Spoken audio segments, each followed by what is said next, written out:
Okay. Hopefully y'all can hear me. Hopefully y'all can hear me good. Hopefully my mic is good and on. Let's just hope this is a good recording and let's just get into it. This is a love and marriage, not love and marriage. Let's see. I'm already not love and marriage. This is a love and hip hop, baby. A love and hip hop. Atlanta, this is season 12, and this is that recap. Okay, let's get into it. I have not. Let me just give y'all outlook that I have not seen no Love and Hip Hop episode in a while. I think the last time I have watched a Love and Hip Hop episode for real, like season, had to be Jocelyn still on there. I'm not, y'all might think I'm lying, but I'm not lying. Like the last time I probably watched season episode from episode, a Love and Hip Hop, episode. I not really just hope my hair is not like just messing with this mic. So let me just pull it to the other side. But the last time that I have fully, you know, listened and watched a Love and Marriage, not Love and Marriage, a Love and Hip Hop. So it'd be Jocelyn still on there. After that, it was over with. So we are here now. I really just need something to review. And then I started watching it. I'm like, okay, this is a little kiki. They're trying to win us back. So I'm here. I'm here. It's some people that I'm not really a fan of, y'all. And I live in Atlanta, so I gotta watch how I do things. But yeah. So if y'all see me on like my recaps with people and it's just a real dry recap on them, it's because I really don't care for them. And we live in the same city and anything can happen. Cause I'm we're not even gonna go into that. So like I said, it's some people on here. That's why I always was hesitant about reviewing Love and Hip Hop Atlanta because I just feel like it gets tricky when you're a content creator in the city that you live in and you're reviewing these. But I review Love and Hip Hop, not Love and Hip Hop. I review the Housewives, but that's just a different ball game. Maybe it's just me. Y'all comment and let me know if I tripping. But we're reviewing it, so it don't even matter. But while we are here, comment, subscribe, like, all that. Y'all do all that right now before we get into it. So this episode is called Hot and Heavy Handed. So we start with Spice's performance. I think Spice looked good. I'm so happy to hear. I used to just watch the clips on YouTube. So I know bits and pieces of what didn't happen, but I haven't episode. I have not done this in a very long time. So I did see that Spice was going through her surgery thing and she was not well and all that a few seasons ago. So it's nice to see Spice up and at it again. Spice look the hell good, okay? I said Spice looks really good. But of course she's producing a loving hip hop album. Like, why do you have a song with Scrappy Spice? And why do we need a cast album and a cast tour? Like, but I guess y'all gotta do what y'all gotta do. I guess they are trying to revamp Love and Hip Hop. So whatever is selling, I get it. So hell be it. Do a Love and Hip Hop album, child. Whatever. I hope it sell. I hope it sell. So then it's just it, I just feel like they always trying to get the cast to come together and create this song. I wonder, do they think that they gonna get a Grammy or something? But maybe so because Spice and Carly Red was nominated for a Grammy. So it could go somewhere, and it could, just be optimistic. So let me stop. Let me stop with the Love and Hip Hop album shame because it don't got nothing to do with me, and it's okay. If the folks want to do an album, let them folks do an album. Okay, got it. Cool. Okay. So, So I said, why is Angela White still here? And is her name Angela White, Nick Cannon's ex? Why is she still on here? She look homeless. And then to find out that she living with Carly Red, like, girl, why are you living with Carly Red? I thought that was so weird. Like, how did that even happen? How did you end up living with Carly Red? She look homeless, y'all. Is it just me? Y'all, let me know in the comments if it's just me. It may be just me. It might just be just me. But let me know.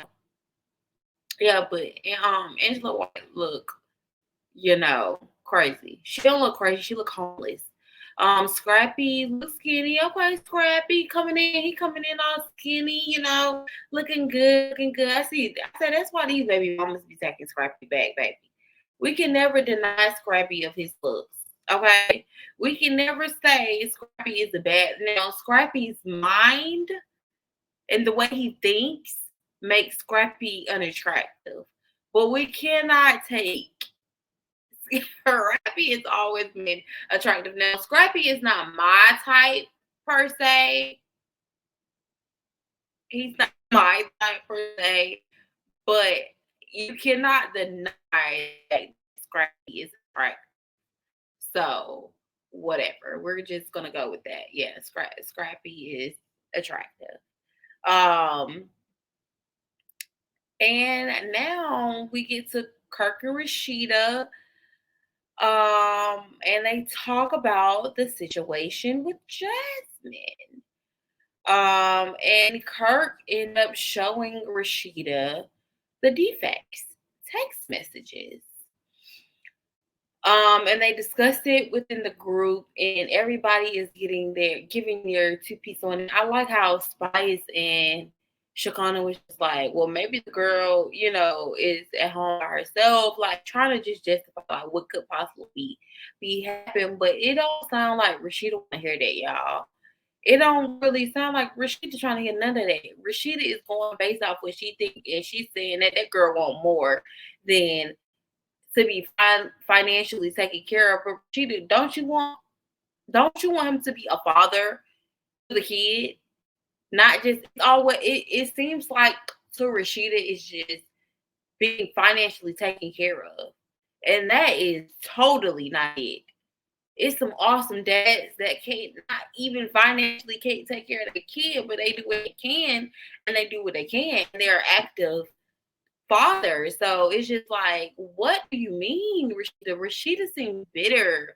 And Rashida, you should not have stayed with him if you were gonna have this type of animosity towards the child and the baby mother. It's just be like all the animosity be with the baby mama, and I just don't be getting it. I just don't be getting it, y'all. Y'all help me get it in these comments, please. Help me get it. Help me get it. I'm sorry. Y'all gotta help me get it because I just don't get it. She just keeps saying, like, she done said this on this episode. And after this, I'm gonna post my review for part 2. So we're gonna look at that too. Well, episode 2. So we're gonna look at this too. But she keeps saying constantly on the first episode and the second episode, she just keeps saying, like, Jasmine thought she was going to have a different situation, and that's not that. She wants things for her. Well, sometimes Rashida, things for her ties into it. So she needs a place to stay. That's him needing a place to stay. That's Kenny needing a place to stay. So if she needs food, that's for Cannon too. If she needs a van to drive, that is for Cannon too. And I think that's where Rashida get effed up at. Like, you're gonna have to take all of it, not what Rashida think is right. Like, I don't know. I'm just not feeling it. And then you're busting out these defect texts. It's just to make the girl look bad. And it's just like, so what you gonna do about it, Rashida? Because you're a big part in this situation as everybody else. Sadly. Like what? Like what? So Carly Red at this point, we're moving along. If y'all did not pick that up. Carly Red at this point has a new man, and she is all about her new man. And Yes, and her man is T.O. baby, and it's just her man, her man, her man, her man, her man. But the situation that is coming out is Bambi somehow, some way is this close with Carly, and she DM'd. I don't know if she DM'd the man T.O., which is Carly's man, or if he DM'd her. I think she DM'd him and was trying to get things together for Carly's birthday. Carly is upset. Carly is saying whatever man is up in her, she is saying that you can't be texting him.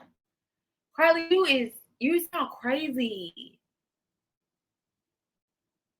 You sound crazy and crazy insecure.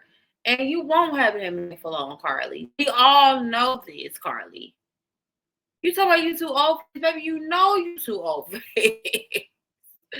Carly, you know, see that, and that's what I have to get used to with Love and Hip Hop. Is what, Carly? Like, girl, how many relationships we gonna be in, girl? You and Sierra got each beat, baby.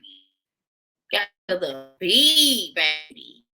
But Carly got CO, and she just felt like it was real disrespectful, for Bambi to be reaching out to her man, regardless of if it was about her birthday trip or not. She just felt like no, that was out of bounds, and that stupid ass Carly insecure ass way of thinking.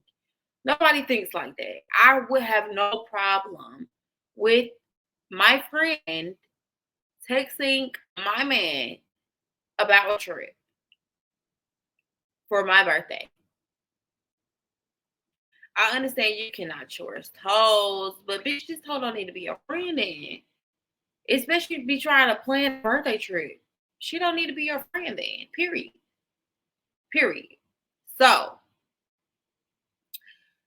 yes, Carly Red is all my man, my man, my man. I'm just like, how fast did this go? Like just 2 weeks ago, it was a whole another man popping up, Bambi outside, popping up, y'all at this place, y'all at dinner, and he is interrupting the whole dinner y'all got. So I can't see how Bambi and Carly has, been friends since last season. I saw clips of that. So y'all are really good friends. So why are you even tripping like that, Carly? Because you're clearly something is mentally wrong with Carly. So we just let Carly bypass. Clearly. Jessica, like I said, live with Carly. How did that happen? I don't know. I wish they would have gave us some back story on that, how that happened. Because I'm like, how are you living with Carly? You can't have your own place. They'll at least try to get you an Airbnb in this thing. You with Carly? Why? And she look like she's high on something. Is it just me or it's me, y'all? Y'all, please get in the comments right now and let me know. Is it just me that feel this way about Jessica White?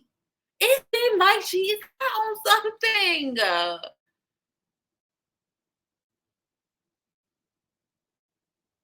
I don't get it, y'all. I don't get it. But maybe it's just me being harsh. Maybe it's just me. Maybe it's just me. I'm just go with that. Yeah. I'm just go. I'm just go with that. So yeah, and now we go over to Santana, and he and his mom are going to nail shop. I heard bad things about that nail shop, y'all. I heard some it's nail shops in Buckhead, baby. That's where Santana live, I guess. So that's probably a nail shop convenient for him, but I heard nothing but negative things about that nail shop. But I'm sure with a celebrity at that nail shop they had like hookahs and everything. So I'm sure with a celebrity clientele there are it's different for them anywhere they go. So Santana and his mom go get their nails done. I have seen Santana's mom on his TikTok before. I just think she's such a pretty lady. She is a pastor.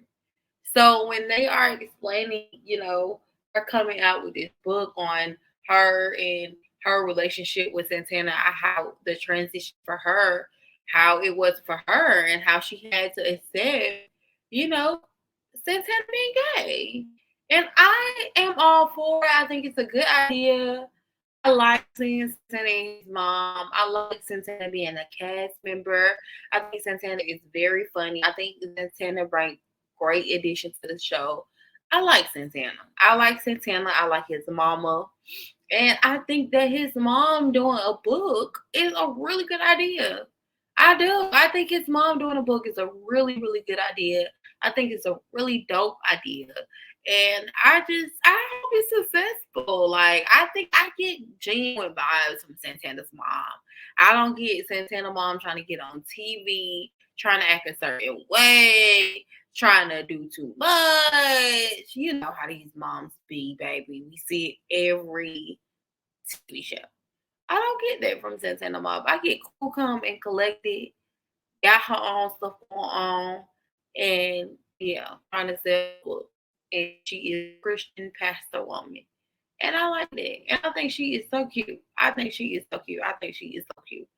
So I would love to see more of Santana and his mom's relationship. And I would wish Santana's mom much, much success on her book. I think that could really help a lot of people. I really do. Especially a lot of mothers.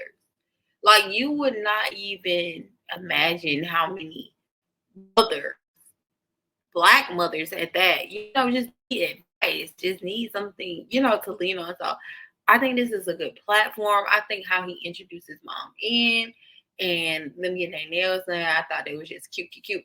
What is confusing me about Santana though is you don't want Zell. Santana is just acting just like a nigga. You do not want Zell. You saying that with your mama talking about, oh, Zell don't want kids. But then in the confession, you said you and Zell not together. So I'm just like, so why are you even saying Zell don't want kids? That kind of confused me. I guess they gotta stay connected in some type of way because of the storyline. So we just don't get Santana and Zell, even though they're not together, but we're gonna keep getting them talking and all that extra shit. But like, why did you even tell your mama Zell want kids? And we went to the confessional and you said you didn't want Zell no more. So why does it matter if Zell want kids? But maybe that, how that be having to tie into the storyline or whatever. So moving right along. So Yandy, Erica Dixon, and Rashida all meet together at a look like an Airbnb, baby. It look like an Airbnb. They all get together at the Airbnb pool, sometimes Airbnb pool or whatever, and they just catching up on things. Erica is telling them, it's funny how her and Scrappy is what and Erica, we don't care about that. But whatever. So, you know, she's catched them up on that and all that good stuff. And then Yandy ends up catching us up on her and Medici. She says her and Medici is in canceling therapist. I'm so sorry, y'all. They're in therapy. After last season, it seemed like they were going through a rough patch with her trying to help her sister, best friend, cousin, whatever, have a baby, and Medici wasn't, agreeing with that or whatever. So, he was complaining like he had too much going on, basically. All this BS. I feel like Medici just needed a reason, if you ask me. Do you know when Yandy was talking about what her and Medici was going through, it just really bothered me when she was just like, Medici ain't left me. Well, yet. He ain't left me yet. And then it bothered me when Rashida told Yandy, like, at the end of their conversation, like, you need to get your shit together. It's just like Yandy is just not even a prize. Like, it just be feeling like Yandy is Medici's the prize. So just try not to lose him. It's is what it's coming off as to me. Um, and that's kind of sad. Y'all don't think that's sad? Get in the comments and tell me if y'all think that's sad. But I think that's sad. I think that's a little sad. I think that's a little sad. So yeah, they just chopping it up or whatever. That scene wasn't really much of nothing. So now we get over into Amy's listening party. I think Amy is really pretty. I think her music is really dope. I like to see Amy perform. So everything was cute, but Amy has a problem with, Bambi, because Bambi is dating a dude that she used to date 12 years ago. And I think her issue was Bambi didn't even tell her, and I guess her and Bambi is supposed to be cool, and the dude ended up telling her, not even Bambi. So 12 years ago is kind of steep. It's over a decade, Amy, and it seems like you're reaching. 12 years ago, a nigga from 12 years ago can't even tell me who he talking to still. Like, he can't even talk to me from 12 years ago. So I can't relate. Like, I'm a whole different person from 12 years ago. So I just cannot relate, Amy. So I wouldn't really give a fuck. But that is me. Like 12 years ago, rightfully so. Maybe that you're older than me, so rightfully so. Maybe it could really be serious. It could have really been serious. I don't know how, but that is Amy's issue. That is Amy's issue. And I'm just like, 12 years is a long time, Amy. It's a long time. But Amy did her thing. We see Chaotic there. We see Shakana there. We see Zell there. And I think, is this the one Zell talked to Santana outside? And he asked him why he blocked him. And Santana was just like, that was a long time ago. And Zell was just like, walked off. Like, are we gonna do this whole season between Santana and Zell? This whole love story, which I think is cute. I think it's cute. Don't get me wrong, because we never seen Zell in his life before. Like when we seen Zell on Love and Hip Hop Hollywood, Zell was just the best friend, tag along, beat a bitch up for his best friend type of ordeal. But to see Zell head over here is about sausage is so funny to me. Like so funny. Yeah. So Bambi and I don't know how they got to the back room, but Bambi and Carly end up talking or whatever. They get to the back room. I think it's Angela White back there, and Amy. And Amy ends up telling Bambi like what she got a problem with. Bambi is not studying what Amy got to say, y'all. She said, "Oh, y'all had sex. Y'all had sex." But she said it in a way like, "Oh, you let him fuck? oh, you let him fuck? I'm picking up all his money." Hmm. That's what Bambi was giving, and that would be me off. If I was angry, that would make me mad. Her saying that, not her fucking with him, and it was 12 years ago. That would piss me off. Like, oh, you let him hit? That's what. That is something I would do. That is so petty. It's like he's not giving a fuck about that, baby. Baby's not giving a fuck about that, girl. Baby's like, okay. And Carly, what is your problem with me, girl? What's up? Bambi didn't give no fuck about what Amy was talking about with his nigga. Baby, wait. And here go Carly. Extra is a motherfuck all. Extra is a motherfuck all, y'all. I can't do too much on Carly. Y'all gonna have to meet me for the Y'all gonna have to meet me for episode 2 so we can get into Carly a little bit more, because ain't nobody got time for Carly, baby. Ain't nobody got time. Carly flipping over cakes, flipping. Bambi a 1-2 piece. She told Bambi ass, she said, "You a TV bitch." I said, Carly, not Baby and TV, bitch. But that's all, y'all. It up, like, not hit up, but I'm sure episode 2 will be uploaded as y'all seeing it. So go, let's just continue with episode 2. Like, subscribe, and comment, and then I'll be back for episode 2 of Love and Hip Hop Atlanta. Peace.